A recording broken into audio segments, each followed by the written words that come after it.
There were no signs. There was no stranger's car in the driveway. There was no trace of clothing from the living room to the bedroom. There were no sounds spreading through the house. I wasn't feeling well, so after the morning meeting, I decided to go home. As a boss, you could do these things. I was completely shocked when I walked into the bedroom. There was my wife, with whom we had been married for 2 years, with some guy they had sex. I did the only thing I could. There was a fight between us. I woke up groggy and immediately realized I was in the hospital. I also knew that my condition was bad because everything hurt. I was strong enough to turn my head and see my wife Jenny sitting in the chair. "Are you okay?" she asked. I turned my head and looked out the window. It was a stupid question that didn't deserve an answer. "I'm sorry. You weren't supposed to find out that way." "So, you mean you wanted me to find out but didn't?" She turned her head away from me and said, "Yes." I said, "You need to explain this to me. Who is this guy? How long has this been going on? Why?" My thoughts were racing at the speed of light. You won't like the answers, but it's time to find out the truth. Michael was my boyfriend in college before we started dating. We never stopped seeing each other. He got tired of waiting for the opportunity to be with me. So we decided that since the plan wasn't working, it's time to wrap things up and move on. "What the hell are you talking about? What's the plan? You were so smart in school and college. You were chosen as the one most likely to succeed. You had such potential. Then you started this software company, and I thought nothing could stop you. But you never did anything meaningful for yourself. The plan was to wait until you made good money, real money, and then I would divorce you. I would take my half and Mike, and I would walk off into the sunset. He's tired of seeing me once a week when you went on a business trip. When we realized that you would never achieve anything significant, we stopped being so careful." I couldn't believe what I was hearing. I wanted to bury myself in a hole and die. Is she serious? She only married me for the money she thought I would make. I couldn't even bear the sight of her. "Nurse, get her out of here. Jenny, just get out of my sight. I don't want to see you anymore. You can get your divorce, you sneaky bitch. Nurse." I started pressing the morphine call button as quickly as possible. I didn't want to feel pain. Not the physical pain, the pain of her breaking my heart. "I'm sorry, Nikki. I didn't mean for you to get hurt. It's true. I just wanted to get this over with quickly and move on with my life." She took her jacket and headed towards the door. "Trust me," I said. "It's not over yet. I'm sorry, Nikki, but this is the end." I was never popular in high school or college. I had one or two close friends, and that was it. I spent most of my lunch breaks alone. So I was a little shocked and a little confused when Jenny, a 5'7", 135-pound blonde bombshell head cheerleader, asked me early in my third year of college if she could sit with me for lunch. I was sure this was some kind of joke. In high school, I received my share of jokes, bullying and teasing. I expected college to be different. Physical violence decreased, but psychological violence and abuse continued. You could say I was a nerd. I'm 5'10" tall and only weigh 165 pounds. I'm not at all athletic and spend most of my time with my nose buried in a book or watching movies. "Do you mind if I sit here?" she asked a second time. "With me?" I asked. "Of course, with you. I have something I need to talk about. It's most likely a request. You went to Central High School, right?" "Yes," I managed to say. "I'm having trouble with some subjects, and I really need a tutor. I know you were smart in school. We may not have talked, but I knew everyone who was there. Most girls hate me because I'm beautiful and the main cheerleader, so they won't help me. And most guys think it's a free ticket to sex with me for the same reason when I ask them to help. I really don't want to fail, so I decided to ask you. So am I a safe choice? I don't want to hurt your feelings, but yeah, you're a safe choice. Plus, when school gets too hard, we can at least talk about old school and discuss who's where now. What do you say to that? I appreciate your honesty. I can't promise that this will be long-term. Let's do one lesson and let's see where it leads." "Agreed," she said. "It's agreed. Here is my address and phone number. Call me later and we can arrange a time. I really appreciate it." This is how I, a little old nerd, had to spend time with a hot-tempered cheerleader. Our classes started out purely about learning, but the more we got together, the less learning there was. And we started talking more about ourselves, what we wanted out of life, and where we see ourselves in a few years. We talked about our families, our hobbies, and I even told her about the company I wanted to start. The more we talked and the more she opened up, the more I fell in love with her. Her hotness was just an incredible bonus. Her apartment always looked like an oven, and she wore the skimpiest shorts and tiny tank tops. I didn't want to be like other guys and embarrass myself by asking her out, so I never did it. But my God, how I wanted it. It hurt me to spend so much time with her every day, and I didn't have any more. And then one day she gave me a surprise. "Get dressed. We're going somewhere tonight. Dinner and then a party," she said when I picked up the phone. "What do you mean?" I asked. "I'm asking you on a date. I know you're too nice a guy to ask, especially after I told you about my other male mentors. But I think we got to know each other on a personal level. I think we should go on a real date and see what happens." "I don't know about that. I mean, look at me. What does a person like you want from a person like me? I saw all the other guys you dated. I'm not your type. You like athletic, muscular guys with spiky gelled hair. First of all, yes, let's take a look at you. You are smart, funny, have a great personality, and most importantly, you are a real person. A man with real fears, real hopes, real dreams. Secondly, yes, you are not like all the other guys I've dated, and there were many of them. Do you know why? Because they cheat, they have egos, and they treat me like crap. You're beyond my type to find a guy to be with." She took me at my word, and we went to dinner. When we entered the restaurant holding hands, people looked at us. They looked at her because she was insanely beautiful, and they looked at me wondering how the hell I managed to get a date with her. Dinner went well. She flirted a little and touched me. I was nervous as hell and just trying not to look like an idiot. While we were waiting for the bill, she said to me, "You don't have to be so nervous. If we don't work out, we can still be friends. You won't lose anything. You'll be the same as yesterday, so you've got nothing to lose. But if you relax and we work out, think about what you can get." Again, she took me at my word. We went to a party, and she introduced me to several of her friends. Strange, but there were no strange looks or hostility from her friends. I got along well with two girls and one guy, as they were also film buffs, and then came the moment of the evening that I feared most. The big, muscular quarterback of the football team walked toward Jenny. My heart pounded in my throat as I tried to come to terms with the fact that I was going to lose her. "Hey, pretty girl, do you want to dance?" he said, muttering the words through too much beer. "No, thanks. I'm here with a guy," she said, nodding in my direction. "With this guy, you can't be serious." "Of course I'm serious," Jenny replied. "This guy is a loser. Sooner or later, you will end up with me, so let's save time." "Loser, he's here with the biggest cheerleader. We must have very different definitions of what a loser is." I couldn't help but laugh. "Damn, are you laughing? You think that because you brought her here, you'll leave with her? She'll leave with me. You're nothing. I'm a football star. You have no skills in bed. She knows that I'll do everything possible too." This was the moment of truth. If I was going to fail, I was going to fail big time. I gathered all my strength and did my best Sean Connery imitation by interrupting him. "Your best? Losers are always whining about their best. Winners go home and make love to the prom queen." This caused loud laughter from the entire crowd. He started to get tense, but his friend came over, calmed him down, and he left with his tail down. The evening promised to be good. As I walked Jenny home, I walked up to her door. She kissed me. "I may not be prom queen, but I would love for you to spend the night." We made love. That night we became a couple and spent all our time together. She moved in with me 2 months later. 2 years later, we had a magnificent triumph.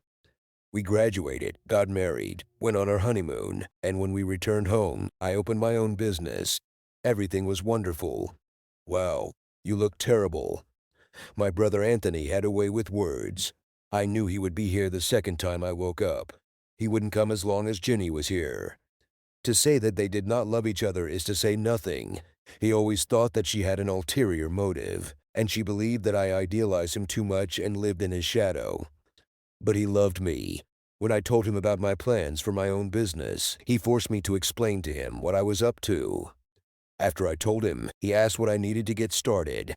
I said I needed a $50,000 loan for startup expenses. He made one phone call, and when he hung up he said, I would have 50,000 the next day. He didn't even let me give him the money. He said he would give me all the startup funds for a 20% silent partnership in my business. He may not have believed in my company, but he believed in me. How bad? I wasn't conscious for a long time and didn't ask. My whole body hurts. I admitted to him. Pretty bad. The doctor said it would take about 6 weeks to recover. Nikki, why didn't you call me? You know I could help. Anthony, I found out about everything that same day. I had no idea, no clues. I must be blind. There must have been some signs. I began to get lost in my thoughts. I was waiting for him to tell me that he told me, and I told you. He warned me about her, but I didn't listen. He had a serious conversation with me when I sold the program. A year after I started a software company, I came up with an interesting program. I won't go into details, but this is something that can now be found in almost every mobile phone. A large telephone company bought the idea. I gave them all the documents for the program, and they paid me $25 million in advance, plus 0.5% of the sales of each device that included my program. My brother arranged the deal. His 20% brought him $500,000. He asked me to hide the money from Ginny. He said that she will promote this money in no time. She is my wife. How can I hide money from her? It's simple. I know a little banking law. I could hide it for you in an overseas account. I'll put $100,000 in cash in a safe in case of an emergency and hide the rest. Not forever, of course. Just give her a few years to prove that she's a worthy wife. Mom and Dad made me promise that I'll look after you like an older brother. I'm just doing what I promised. He knew where to hit. He knew how much I valued our parents' advice in such matters. Ever since they died in the car accident, I started listening to him. I didn't like it, but I did what he asked, with the condition that we'd tell Denny about the money in 2 years. This was the only time I lied to my wife. Little did I know then that less than a year later I would catch her with someone else. Get dressed. I'll get you out of this hospital. The girls will love the look of you. Nothing attracts women like sympathy, Anthony said, throwing me some clean clothes. No, I was robbed and decided not to give up my wallet. They became rude. That's the whole story. No one will know the truth. Besides, the doctor said I can't check out until tomorrow. I said, a little puzzled. Just consider it an early release. As he wheeled me out to the front entrance of the hospital, Anthony helped me to my feet. He said, here's the plan. We'll send you somewhere for a while to let your arm heal. I don't want that bitch to see you around town like this. And then he suddenly stopped talking. I looked where he was looking. He looked straight at the man's mountain. The guy had to be 6 feet, 2 inches tall, and weigh 240 pounds of pure muscle. He was wearing a black suit with a black silk t-shirt and a small gold cross on a gold chain around his neck. He had a bald head and a goatee. He was standing next to a Lincoln Town car with the back door open. He didn't move or say anything. Change of plans, we're going to Carmine's, Anthony said, in a serious tone. When Carmine asks, you can't refuse. Here's what you need to know about my brother. He's probably smarter than me. He is much shorter, only about 5'6" in, and has a bit of a potbelly. He was also teased a lot in high school. Unlike me, he didn't use it as motivation to become better. He used it to make himself worse. He rarely talked about it, but sometimes he told me things. So I had an idea of what his life was like in case something was wrong. Anthony decided to use his talent for mathematics, money, and computers to work outside the law. Plus, Anthony worked for Carmine. I only met Carmine once. My brother hosted a dinner to celebrate the deal for the program. We went to a small Italian restaurant off the main roads. The owner, Carmine, came over and said hello to my brother. My brother introduced me to Carmine. Carmine said, finally met the man who turned my 25,000 into $250,000. Fairly, it's very valuable. Bon appetit on the house. He said nothing more, turned and left. I knew who Carmine was. I saw his face on the news from time to time. Reporters always used buzzwords when talking about Carmine. They used words like RICO, racketeering, and most often, mafia. Then Anthony told me that he was working for Carmine. Although he did not specify what exactly he was doing, he explained how he called Carmine to get money that Carmine owed him. He told Carmine about my plan. Do you believe this computer thing will work?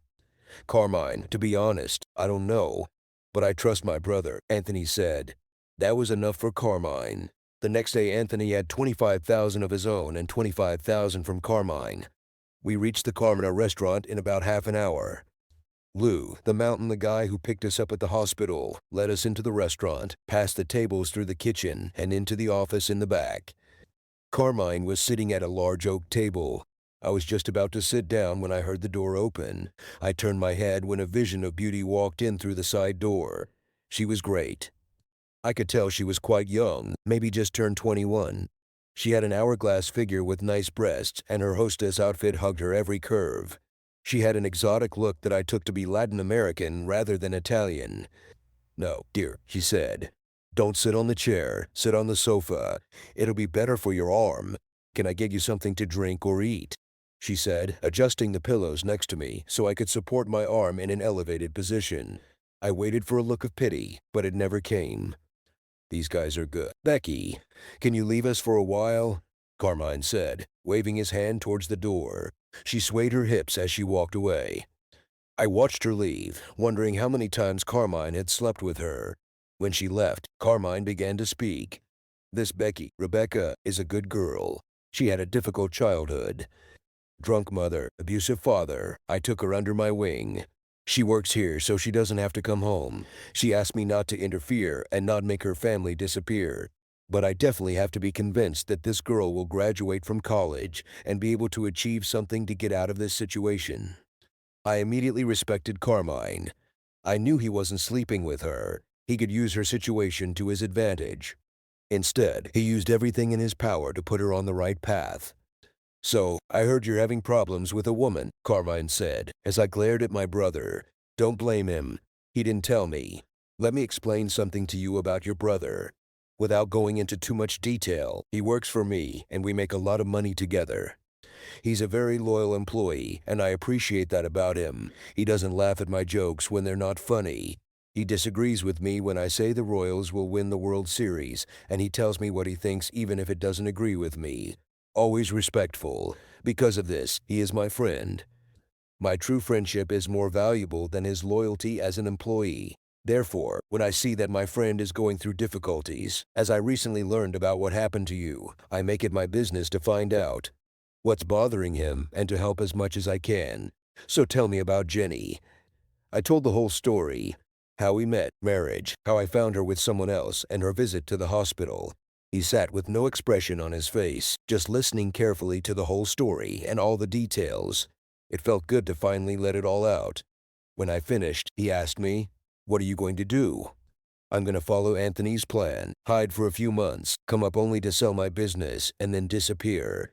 Between the money I saved and the money from selling the company, I could live comfortably somewhere in the Caribbean." He leaned over, looked me straight in the eyes, and asked, "But what do you really want to do?" I sighed. "Honestly, I want to make them pay. I want them to feel what they made me feel," I said, looking down. "Okay, enough of this escape. Let's work on a plan. I don't even know where to start." She called him Mike. That's all I remember. I couldn't even recognize him in line if I had to. Carmine pulled a folder from the table and threw it to me. "Mike Downs," Carmine said, 6 feet tall, 195 pounds brown hair. "I work as a mechanic. Went to the same college as you and her and dated her before you two met. That's probably when they came up with a plan for her to marry you and take everything she could from you. He is from a small town in Arizona where his mother still lives. He calls her 3 times a week. All her data is here too. He had everything, photographs, times, dates. All we needed was to find a way to hit him where it hurt the most. I knew where to hit Jenny. I just needed a reason for this. We developed a plan with them. Now I just had to wait for my hand to heal. Now that we've discussed everything, I need to focus on a bigger problem. Becky is starting to fall behind in her studies, and I need to find her help," Carmine said. "I can help her, no joke. If you have space here, I could come here and help her. My grades are good. Plus, I need something to do while my arm heals. My head programmer runs the office, so how can I not meet clients like this?" I had an agonizing wait ahead of me. I wanted to take revenge immediately, but I knew I needed both hands to do it. At least now I had something to do while I waited. 3.5 months after I found out about Jenny's affair, the house we lived in belonged to her parents. So my brother packed up all my things while I was in the hospital. I was only out of the house for 2 days before she moved in with Mike. Everything was going well for them. Jenny filed for divorce after writing off the losses, but she never found out about the hidden money. She just wanted to get rid of me. Their world began to fall apart one Friday night as they were leaving the house for a date. As they walked to the car in the driveway, Lou MT stood in front of Mike. "Someone wants to talk to you. My car is over there. Let's go." "Your girlfriend should stay here," Lou said. Mike objected. "Wait a minute. You can come with me to the car and sit in the back seat, or I can drag you to the car and you ride in the trunk. It's up to you, but you come with me." Mike turned to Jenny. "You better stay here. I don't know who this guy is or what he wants. I'm sure it's just a misunderstanding. But if you don't hear from me in 2 hours, call the police." Lou led Mike to the same office where I met with Carmine. Lou told Mike to sit down and Carmine did his thing for about 5 minutes, giving Mike the opportunity to just sit and sweat. Then Carmine said, "You know who I am?" Mike was breathing heavily, and it seemed like he might suffocate. "Yes, sir. I know who you are. Okay, this will save us a lot of time. Take this cell phone. Within a few days he will call. Only one person knows this number. When he calls, answer and stay in touch until the other person hangs up. After that, come here and meet me at noon next Sunday. Do you understand the instructions?" Mike barely managed to squeeze out an audible yes. "Okay? If you deviate from this plan in any way, tell anyone, including your girlfriend, about what we talked about the cell phone or anything else. It will end badly for you. Try to escape or leave the city, and it will be very bad for you and for her. Do you understand that?" Again, Mike simply said, "Yes." "Okay, now get out of my sight." Thus ended Mike's meeting with Carmine. He had no idea why he was being called, what he had done to be called to meet Carmine, or who would be calling him on the phone, or what they would be talking about. Mike knew one thing. He would follow instructions to the letter because when Carmine asks, you can't refuse. Waiting for the call drove Mike crazy. He was nervous, irritable, and very abrupt, especially towards Jenny. He decided to go out for a drink, leaving her at home. Just as he parked at the bar and was about to get out of the car, the moment he had been waiting for arrived. The telephone rang. He picked up the phone and said, "Hello." On the other end of the line I said, "Set up a video call." When he pressed the button and my face appeared on the screen, he asked, "Do we know each other?" Of course, it was something you apparently don't remember, but I remember it very well. "I'm Jenny's soon-to-be ex-husband." "Damn," he said, realizing that this conversation did not bode well. His thoughts were racing. How did Nikki recognize Carmine? What did they have in mind for him? Mike's head was full of questions. I said, "I have an earpiece in my ears, so no one but you can hear me." Mike paid close attention to every detail as I began walking. Brief glances made him realize that I was somewhere that was familiar to him, but he couldn't remember where. "Baby, are you done in the bathroom?" The voice came from off-screen, but Mike recognized it as soon as he heard it. It was the first voice he had ever heard. It was his mother's voice. Then he realized why everything seemed familiar. He realized that I was at his mother's house in Arizona. "Sorry. Got a call from a friend. Say hi to my buddy Barry," I said, thinking of a random name from Mike. "You son of a bitch" was all Mike could get out as I turned the phone's view so he could see his mother, but she couldn't see him. She was wearing stockings and high heels and nothing else. "Please don't do this," Mike begged. But I did and made him watch. When Mike came to our lunch meeting, he was angry with me. He would have broken his leg and kicked my ass if we hadn't been at Carmine's. He knew better than to act there. Besides, he had questions that he wanted answered. "I want to know how you got it," he said as soon as he sat down. "Fair enough question," said I. "I had to do it. It's amazing that her mom's best friend sold it for only $10,000. Her friend told me everything I needed to know about your mom. She told me where I could meet her, what she was interested in, what buttons to push to make her want to know more. It turns out that your mom was much quicker to give herself to a guy who was only in town for a few weeks." "Now what?" he asked. "Now we are even for the fact that you slept with my wife. I am ready to ignore the money. Greed takes over people. I am also not angry about the beating. I was the first to rush at you. Okay, he said, standing up and heading towards the door. We are even on this, but we have a few more issues we need to discuss. Take a seat. I need to tell you about my surprise for your mom. He sat down again and looked at me with hatred. Turns out your mom's friend was right. Your mom really opened up to a stranger who she thought was leaving town and never coming back. One night after sex, we started talking about fantasies, and she was a little standoffish. Then I told her that anyone but a stranger could fulfill her fantasies without worrying about him judging her or meeting her at the local supermarket. She was afraid that I would think badly of her. I convinced her that this would not happen, and she opened up to me. Her two biggest fantasies were very dirty, and I helped her realize them. He was confused but not defeated. Nonsense, he shouted. This must not be true. I grabbed the remote from my desk and pressed play. I stopped playing after about 30 seconds. He was confused but not yet defeated. You're gonna do something for me, I said. Screw it. Why should I do anything for you after all this? He asked. Because if you don't, copies of this DVD will end up in the mailboxes of everyone in your mom's town in Arizona. All of her family, all of her friends, all of her coworkers, and all the people at the charity she helps at. I might attack you, but it would lead to nothing. I needed to attack someone you really care about. You made me leave no choice. If you do what I ask, the original and the copy I have, they will be destroyed. And here it is, the very look I was waiting for. He was a defeated man. How can I trust that you won't leave copies or that you will actually destroy the originals like you promise? I can't trust you. You can trust that they will be destroyed because I give you my word that they will be destroyed, Carmine said. That must have been enough for Mike because he stopped trying to argue. I laid everything out in front of him. I told him exactly what I wanted him to do. I told him that when this was done, he could come to my apartment. Is that all? Can I leave? Mike asked. There's one more thing. After you finish this case, you'll leave town and won't come back. You won't tell anyone you're leaving or why, especially Jenny. I just think it's best for everyone, said Carmine. Mike agreed. What else could he do? When Carmine asks, you can't refuse. My doorbell rang after about 7 weeks. I opened the door to see Mike standing there. Everything is done, he said. I gave the disc to Carmine. I have a flight out of town tomorrow at 11, and this will give me time after Jenny leaves for work to pack my things and catch the plane. Okay, Mike, you kept your end of the deal, and I'll keep mine. I'll go to Carmine today and tell him to destroy the original and copies of your mom's DVD.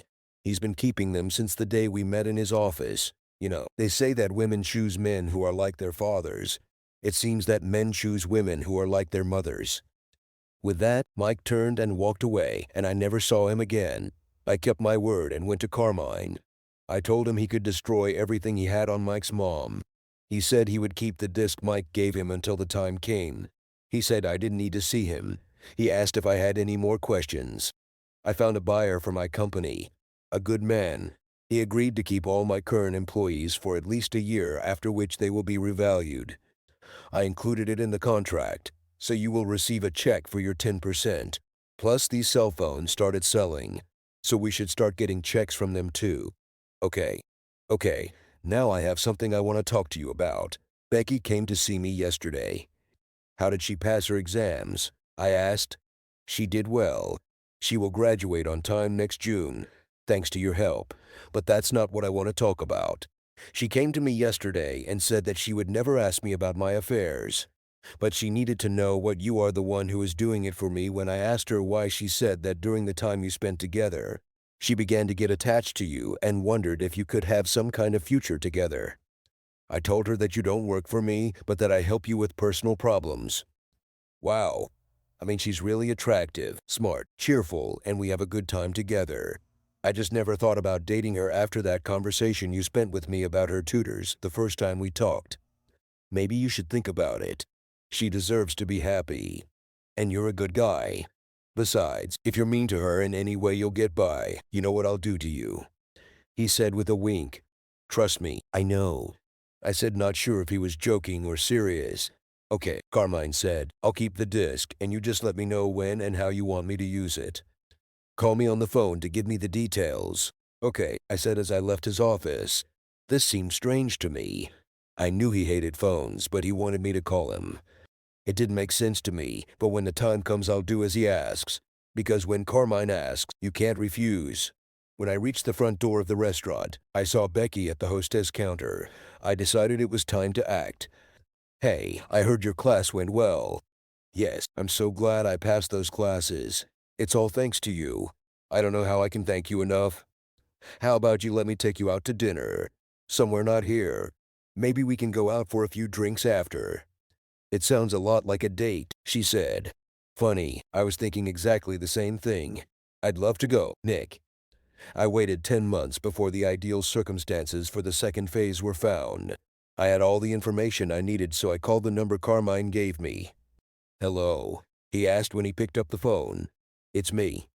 Do you have any information? Asked Carmine. Friday evening, 8 and Pum. Hunter Steakhouse on Main Street. It will be done. This bitch won't even know that that's your hit. You can trust me. With that, Carmine hung up. I waited nervously all weekend to hear the news. I didn't hear anything until Monday morning. I left the house and went to where the newspaper boy had left my newspaper. I bent down to pick it up, and then a huge shadow enveloped me. I looked up and saw Leo empty. It's all done, he said emotionlessly before turning and walking away. It was over. I woke up to sunlight streaming through a gap in the curtains and straight into my eyes. She threw off the blanket in the middle of the night. God, how beautiful she is. We've only been married 3 days, but I could wake up like this for the rest of my life, she said. Get used to it, Becky. I plan on living a long life, and that means a lot of mornings when I wake up like this, I said. Luckily, at that moment, there was a knock on the door. Who bothers newlyweds at 9 am on the 3rd day of their honeymoon in Hawaii? I'll open it, she said, throwing on her robe. She opened the door to find a maid with a breakfast card from room service. Oh my God. That's so sweet of you, Nikki, she exclaimed. I wish I could take the credit, but that's not me, I admitted. The maid said, I was told to deliver this breakfast to you along with this. This will explain everything. He handed me a soft envelope. I gave him a $20 tip and closed the door behind him. I wheeled the cart to the small dining table. We started having breakfast when I opened the package. Inside was a DVD, 5 smaller envelopes with numbers on them, and one large one that said, Read first. I opened it and began to read it aloud to my new wife. Congratulations to the two newlyweds. I must apologize and say that I am very sorry that I could not attend your wedding. I knew you wanted a small ceremony and decided that my presence could attract unwanted attention and distract you on your big day. I always wanted what was best for you, Becky, and decided it would be best to stay home for your wedding day past perfect. Come to the restaurant when I come back. I have a nice gift for both of you. Becky, I need you to leave Nicky alone for about half an hour. There's something in those sleeves and on that DVD that he should see. Nick put in the DVD and opened the envelope with number 1 when you're alone. With love, Carmine. She kissed my forehead, said she was going to take a shower, and that when I was done we would sit by the pool and have a couple of Mai Tais. When she left, I did as instructed and inserted the DVD, opening the first envelope. The instructions are simple. Press play on the DVD. When you see a screen that says, read envelope number so and so, pause and read the envelope before pressing play and continuing watching. If you're ready, press play. I was completely confused when I pressed play. I had absolutely no idea what was on the DVD, and this whole script seemed completely uncarmine to me.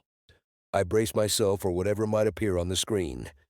The DVD started with a white title card with black text that read, Frank and Anna's 30th wedding anniversary. Then a picture appeared from a security camera at the Hunter Steakhouse restaurant. Frank and Anna were Jenny's parents, and I heard that she gave them a big party for the occasion. I waited long enough that I figured this was the perfect time for the second phase of my revenge. The screen was full of life. People were clinking glasses, laughing and having fun. There was no sound, but there was a clear picture. Jenny seemed to be saying something. Then the inscription appeared on the screen. Read envelope 2. I pressed pause and started reading. Jenny thought it would be a good time for a quick speech to thank everyone for coming. She also prepared a video in honor of her parents and a slideshow to celebrate their 30 years together. Unfortunately for her, we decided to change the content of the video slightly. I pressed play again, and on the screen you could see a large TV being rolled out in front of people. A series of screenshots appeared on the screen in preparation for the video. The text read, "Jenny loves her parents. Jenny wants to celebrate their love for each other." Confusion appeared on Jenny's face as she began to scan the crowd, trying to figure out whose faces could give away who had replaced her video. The video continued, "But what does Jenny know about love? When she leaves her husband for things like this." The TV at the steakhouse started playing a video of Jenny having dirty sex with 5 black men. I only realized what I had seen when the words "Read Envelope 3" appeared on the DVD screen. Wow, who would have thought that my phone was being tapped by the FBI? Apparently, after our phone conversation, the feds thought I was going to kill someone at this steakhouse. I rarely drop a glass, especially with alcohol in it. But it turns out, when good crystal glass falls and breaks, it sounds like a gunshot through the listening devices that the FBI installed in the building. Now it became clear to me why he wanted me to call him. He was definitely smarter than he looked. He probably had to be like that to get to where he is now. The FBI on the screen started arresting people as soon as Jenny's Uncle Ernie grabbed his chest and fell to the floor. Damn, I always loved her Uncle Ernie. Read Envelope 4 appeared on the screen. Uncle Ernie survived. It was just a panic attack. No heart attack. He was kept in the hospital overnight for observation. The video continued for a few more minutes, showing all the guests and FBI employees being interviewed, and then everyone, including the agents and guests, heading out. Jenny sat on a chair in front of the TV with a look of complete shock on her face. Her father was the last one to come out. He looked like he wanted to pick her up, hug her, and tell her everything would be okay. Instead, he just shook his head in disgust and walked away. The waitress walked up to the screen with her back to the camera, walked up to Jenny, whispered something in her ear, and Jenny buried her face in her hands and began hysterically sob and shake. The waitress turned to the camera. It was Becky. "What the hell? What's Becca did there?" I shouted. The message, "Read Envelope 5, appeared on the screen. I couldn't open it fast enough. "You want to know what she said? Turn around." I turned around and Becky was standing there with a towel wrapped around her body and hair. A sly smile appeared on her lips. "What did you tell her?" I asked impatiently. "I told her Nikki said it was over now." I went up to her and hugged her tightly and kissed her. I held her in my arms for a good 5 minutes before I said, "I love you so much. And you better love because you can't get rid of me. Nobody hurts the people I love, even if it happened before you and I met." I gladly took the opportunity when I heard from Carmine and Anthony that they need someone on the inside to change the DVD and get the message across. "When did you get involved in this?" Carmine told me a story when I came to him to ask what you were doing with him. He told me that he was helping you with personal problems, and I demanded to know more because I was starting to get attached to you, and I needed to know how I'm signing with you. They told me everything. When we get home after our honeymoon, we need to go see Carmine, not only because he has a gift for us, but because I need to shake his hand and thank him. Not only because he helped me get revenge, but also because he helped me get my life back and introduced me to a woman who not only loves me, but is always ready to protect me," I said. Becky smiled and said, "Not only that, but Carmine asked. And when Carmine asks, you can't refuse."